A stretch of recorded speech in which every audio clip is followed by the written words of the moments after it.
All right, so let's talk about how to live in a state of agreement. The second principle here about getting that ideal life vision to manifest, to show up in your life, and that is clearly communicating your manifestation intention. Clearly communicate your manifestation intention. That is what we call living in a state of agreement.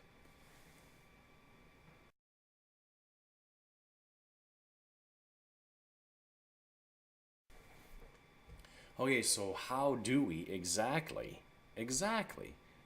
get ourselves to live in a state of agreement and clearly communicate our manifestation intentions? Well, living in a state of agreement, what we're talking about here is being in agreement amongst all your communications, which specifically include your spoken words, your thoughts, your desires, your emotions, everything, by actually stating it.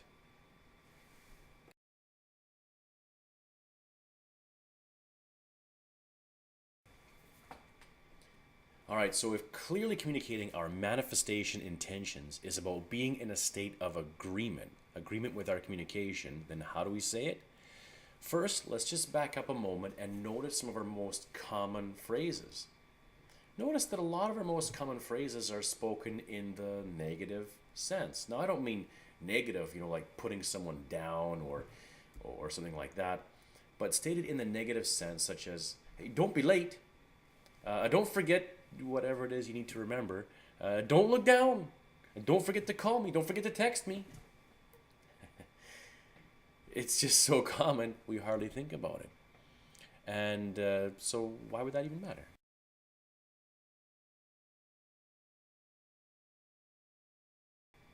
All right, so common phrases like this, it doesn't seem so bad. Why does that even matter?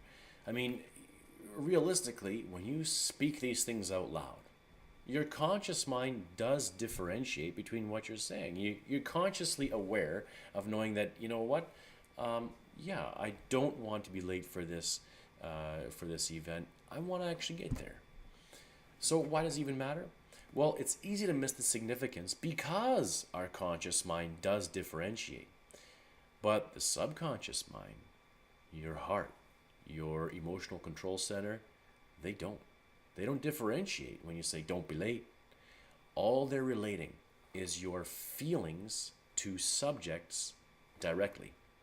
So, for example, by saying don't be late, that simply results in us issuing a command of a feeling.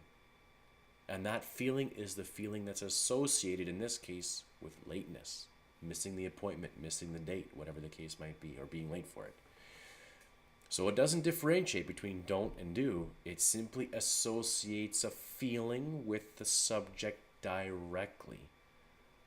That's significant. And you can use that to your advantage. Let's find out how.